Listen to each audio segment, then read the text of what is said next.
Bismillahirrahmanirrahim. Assalamualaikum warahmatullahi wabarakatuh. Alhamdulillahirabbil alamin. Assalatu wassalamu ala asyrafil anbiya'i wal mursalin wa ala alihi wa ashabihi ajma'in. Asyhadu an la ilaha illallah wa asyhadu anna Muhammadan abduhu wa rasuluh al-mab'utsu rahmatan lil alamin. Rabbi zidni ilman warzuqni fahman. Allahumma iftah lana hikmataka wanshur alaina rahmataka min khazaini rahmatika ya arhamar rahimin. Allahumma amin. Anak-anakku sekalian, alhamdulillah wa syukurillah, pagi hari ini Allah Subhanahu wa taala memberikan kesempatan kepada kita untuk mujalasah dalam majlis ini, majlis yang kita niatkan agar diri kita semakin dekat dengan Allah Subhanahu wa taala dengan mengkaji ayat-ayat Al-Qur'an. Kita yakin dengan memahami ayat-ayat Al-Qur'an, Allah Subhanahu wa taala akan menambahkan ilmu yang bermanfaat dan barokah kepada kita, sehingga bukan hanya sekadar bertambahnya ilmu, akan tetapi bertambah pula hidayah yang Allah Subhanahu wa taala telah berikan kepada kita semuanya secara sempurna. Salawat dan salam semoga senantiasa tercurah kepada Rasulullah sallallahu alaihi wasallam, kepada keluarganya, para sahabatnya, tabi'in atba'ut tabi'in, dan kepada siapa saja yang senantiasa berpegang teguh kepada risalahnya hingga akhir zaman. Semoga Allah Subhanahu wa taala menjadikan kita semuanya pengikut setia Nabi Muhammad sallallahu alaihi wasallam sepanjang hayat kita. Semoga mati kita dalam kondisi husnul khatimah. Semoga Allah Subhanahu wa taala akan mempertemukan kita semuanya dengan Rasulullah sallallahu alaihi wasallam, mendapatkan syafaatul uzma darinya, dan Allah Subhanahu wa taala memperkenankan kita semuanya memasuki surga Firdausil A'la bersama-sama tanpa hisab. Allahumma amin. Kita akan mulai masuk tadabbur surat At-Thalaq ayat pertama. Setelah kemarin kita membahas biodata surat At-Thalaq, kemudian membahas peta pembahasan surat At-Thalaq, maka mulai kesempatan kali ini kita akan membahas ayat demi ayat yang ada di surat At-Thalaq. Sebelum kita bahas, kita akan baca terlebih dahulu ayatnya, kita akan terjemahkan, kemudian kita akan masuk pada tafsirnya. Saya akan bacakan sekali dan silakan nanti diikuti bersama-sama. A'udzu billahi minasy syaithanir rajim.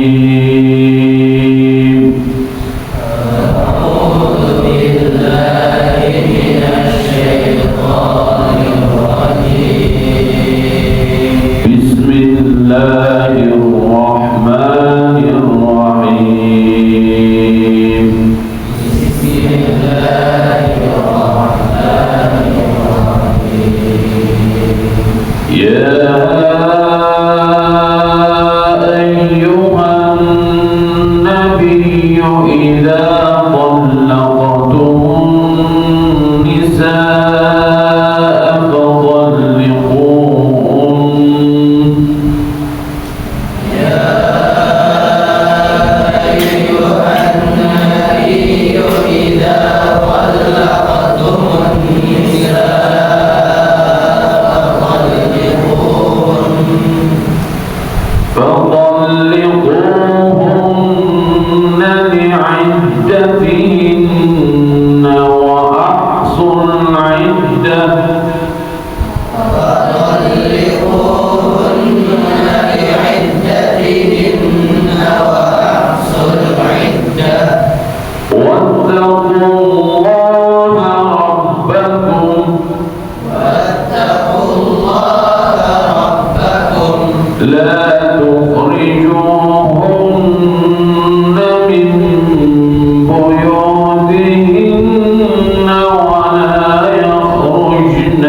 illa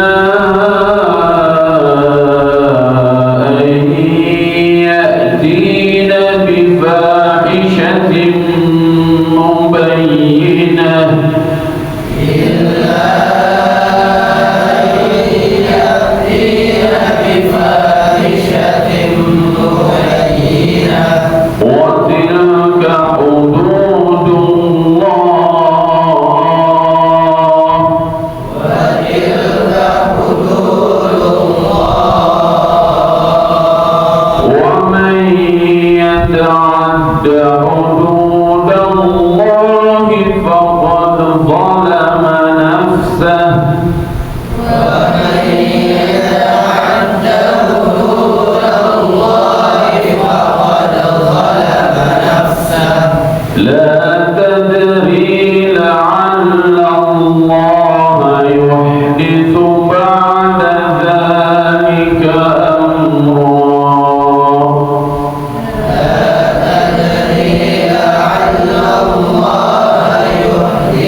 idza talaqtum, jika kalian mentalak an-nisaa, perempuan, maksudnya di sini istri kalian, fatalliquhunna, maka hendaklah kalian menceraikan mereka li'iddatihinna, pada waktu mereka menghadapi iddahnya yang wajar.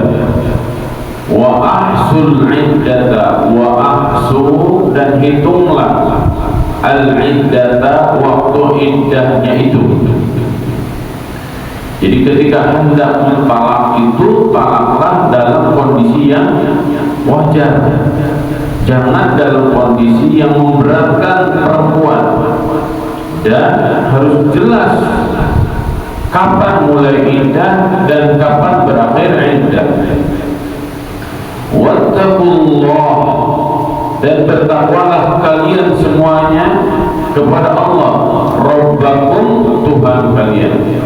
La tukhrijuhunna, janganlah kalian mengusir mereka, janganlah kalian mengeluarkan mereka.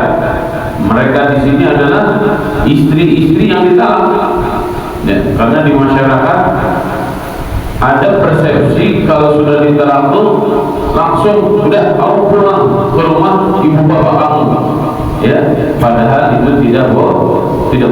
Dalilnya la tukhrijuhunna, kalian jangan mengeluarkan mereka min buyutihinna, dari rumah-rumah mereka.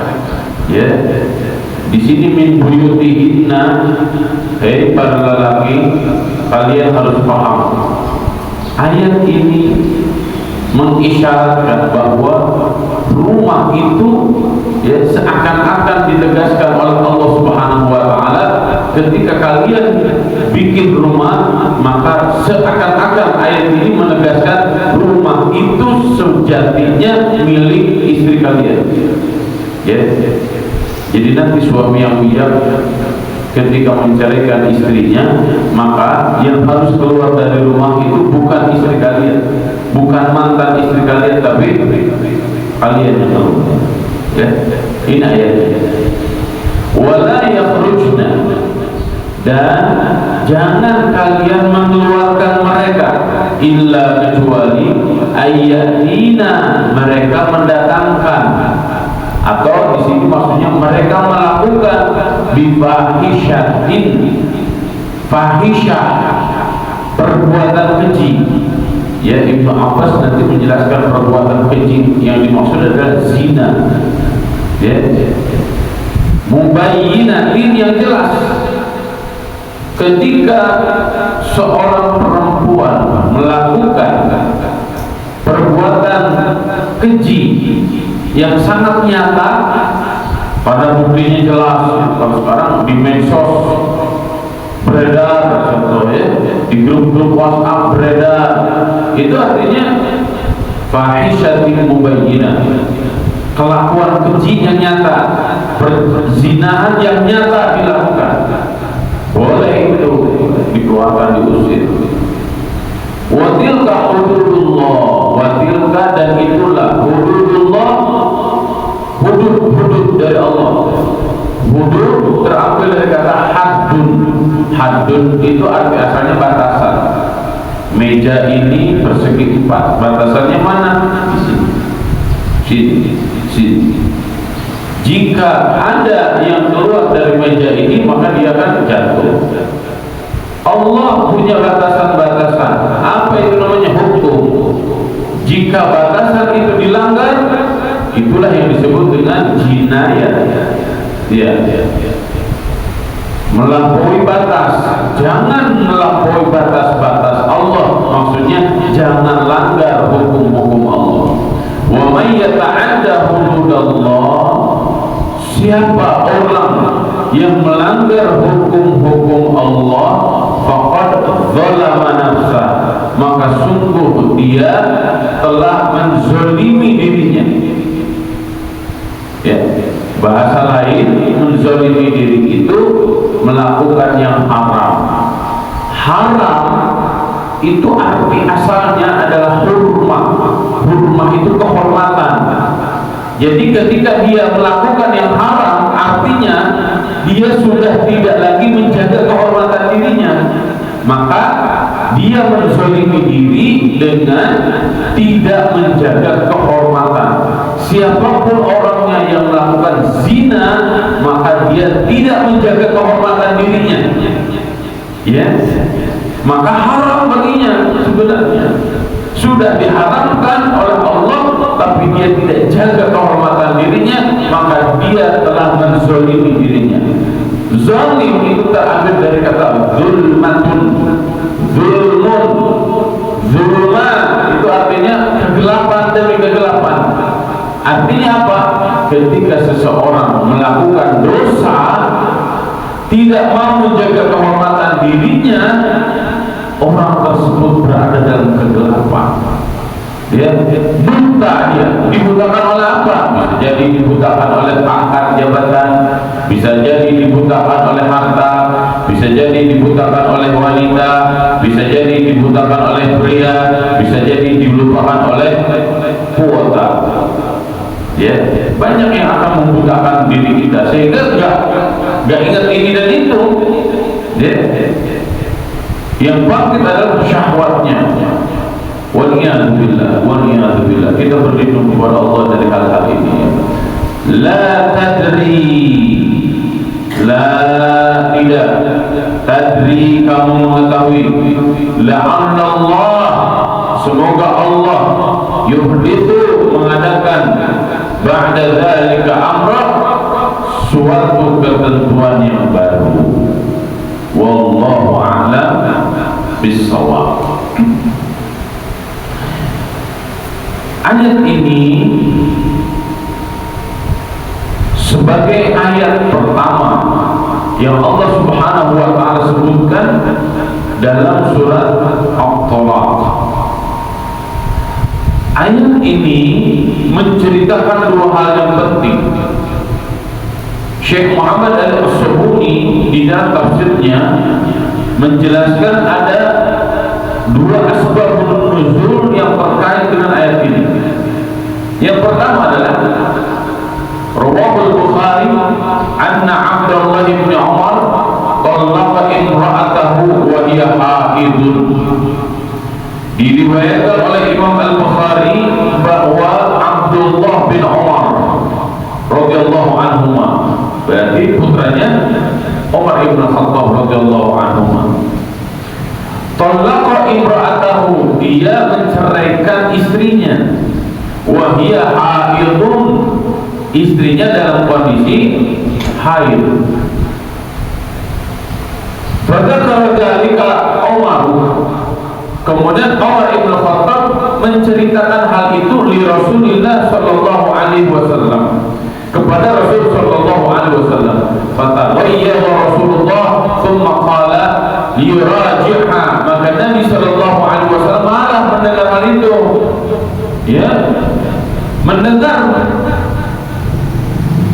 Abdullah bin Umar menceraikan istrinya dalam kondisi haid, sebagaimana diceritakan oleh bapaknya Umar bin Khattab radhiyallahu anhu, maka Nabi sallallahu alaihi wasallam marah mendengar itu, ya. Tsumma qala, kemudian Nabi sallallahu alaihi wasallam bersabda, liraji'ha tsumma yumsikuha hatta tathura. Kamu harus balik lagi, itu tidak boleh. Kamu menceraikan istri kamu dalam kondisi haid, itu tidak boleh. Ya, kalau mau menceraikan istri, maka ceraikanlah istrimu dalam kondisi tatahur, ya, dalam kondisi bersih, dalam kondisi suci.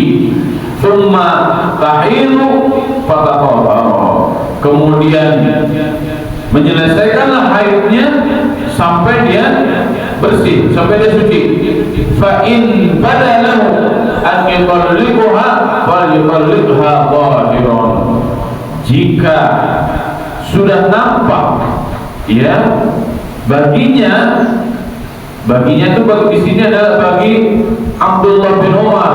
Kalau Abdullah bin Umar sudah tahu istrinya suci, falyutalliqha zahiran qabla an yamassaha, silakan talak dalam kondisi istrinya suci, ya, qabla an yamassaha, sebelum didukhul, sebelum digauli. Jadi pastikan istri yang akan dicerai itu pertama dalam kondisi suci, tidak dalam kondisi haid, ya. Yang kedua, jika akan ditalak maka tidak boleh didukhul, tidak boleh digauli sebagaimana suami istri, ya. Fatilkal iddah allati amara biha Allah azza wa jalla, itulah iddah yang diperintahkan oleh Allah subhanahu wa ta'ala. Dalam penjelasannya nanti, ya, apa yang dilakukan oleh Abdullah bin Umar itulah yang disebut dengan tolak bid'i, ya, tolak bid'i, tolak yang dilarang.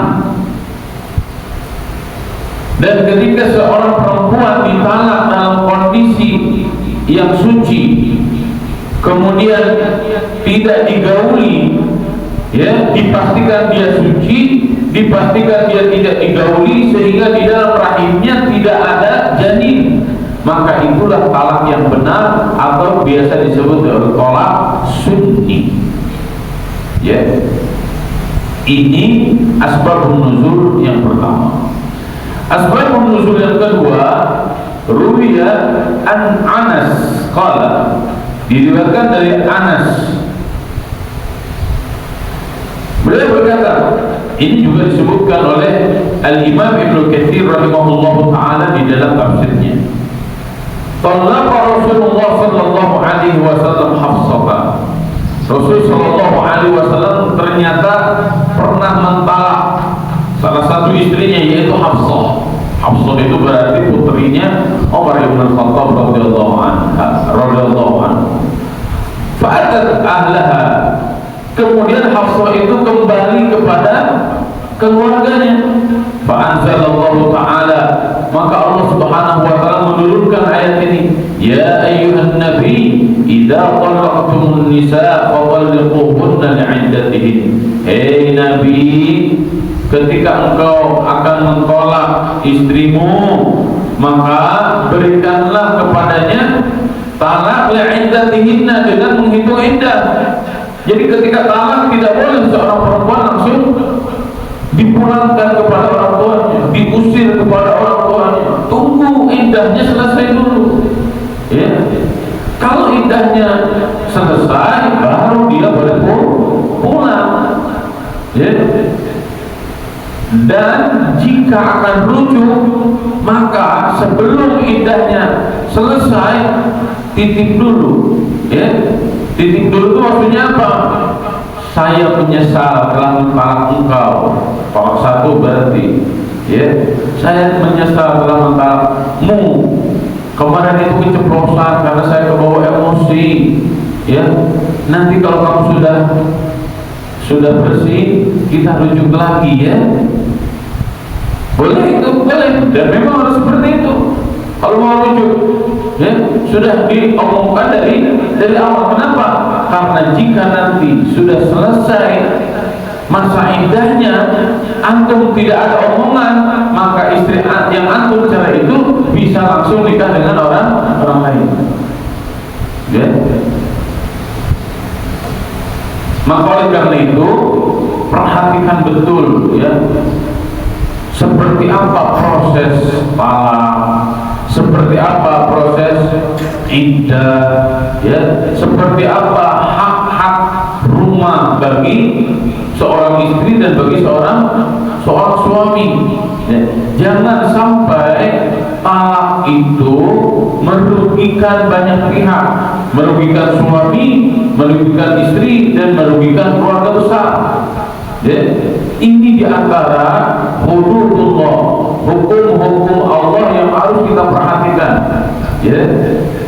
Dan semoga kita tidak akan pernah melakukan hal ini. Terus kenapa Ustaz surat At-Thalaq itu dibahas? Kita butuh ilmunya, ya, agar kita tidak sampai terjadi seperti ini. Dan jika ada di antara antum yang terjadi seperti ini, maka berlindunglah kepada Allah Subhanahu wa taala. Karena dalam surat At-Thalaq itu ada masalah sekaligus ada solusi. Ya, sekali lagi ada masalah dan sekaligus ada solusi. Masalahnya apa? Pertengkaran dalam rumah tangga. Solusinya apa? Insya Allah nanti kita akan jelaskan solusinya secara detail, ayat demi ayat.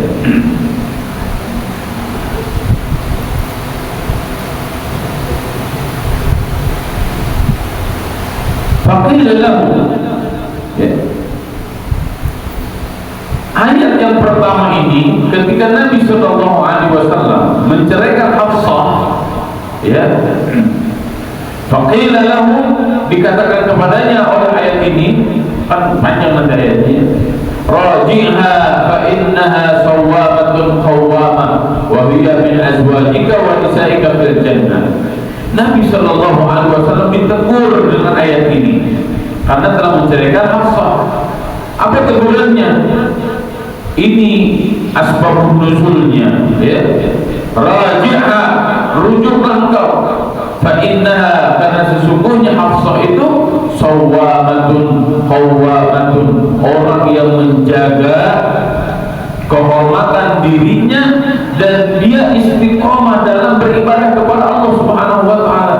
Wa hiya min azwajika, dan sungguh Hafsah itu adalah di antara istri-istrimu, wa nisa'aka, dan perempuanmu, fil jannah, yang akan menjadi pendampingmu hingga di surganya, ya.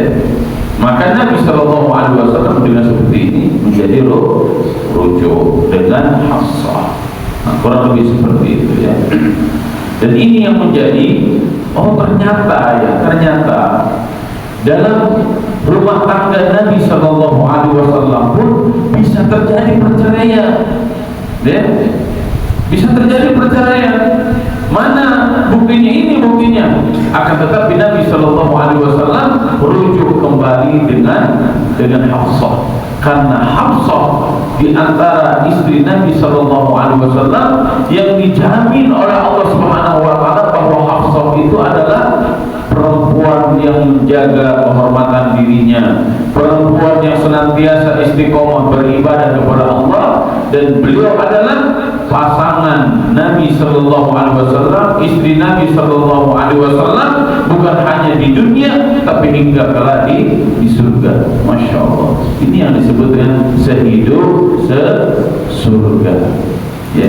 Jadi antum niatkan, ya, Syekh Abu Nabil, Ustaz Hendra, niatkan ketika berkeluarga itu sehidup sesurga, bukan sehidup semati. Kalau sehidup semati, istri antum mati, antum juga ikut-ikutan mati. Enggak boleh begitu, karena urusan mati itu sudah ditentukan. Ya, tapi sehidup sesurga, pastikan bahwa tidak akan ada anggota keluarga kita yang akan mampir terlebih dahulu ke neraka. Nanti kita akan dapatkan di surat At-Tahrim, dan ini juga di antara kaitan antara surat At-Talaq dan surat At-Tahrim, yaitu kita semuanya diperintahkan oleh Allah agar menjaga diri dan keluarga dari siksa api neraka. Ya ayyuhalladzina amanu qu anfusakum wa ahlikum nar. Demikian sebagai pendahuluan, ya, membaca ayat, menerjemahkan ayat, kemudian kita mendudukkan ayat ini sedang membahas apa melalui asbabun nuzul yang disebutkan oleh para ulama tafsir. Semoga menjadi gambaran awal tentang ayat ini. InsyaAllah besok kita akan bedah ayat, ya, tadabbur ayat, dan kita akan bacakan tafsir yang disebutkan di dalam tafsir Sahbatul Tafasir oleh Syekh Muhammad Ali As-Sabuni. Semoga ini menjadi amal jariah bagi beliau, ya, semoga majlis ini pahalanya juga mengalir kepada beliau, kepada guru-guru kita, dan semoga Allah Subhanahu wa taala senantiasa membukakan pintu-pintu ilmu dan pintu-pintu hikmah kepada kita semuanya. Wallahu a'lam bishawab, wallahu al-muwaffiq ila aqwamit thariq, wallahu ya'khudhu bi aydina ila ma fihi khairun lil Islam wal muslimin. Subhanakallahumma wa bihamdika nashhadu an la ilaha illa anta nastaghfiruka wa natubu ilaik. Wassalamu alaikum warahmatullahi wabarakatuh.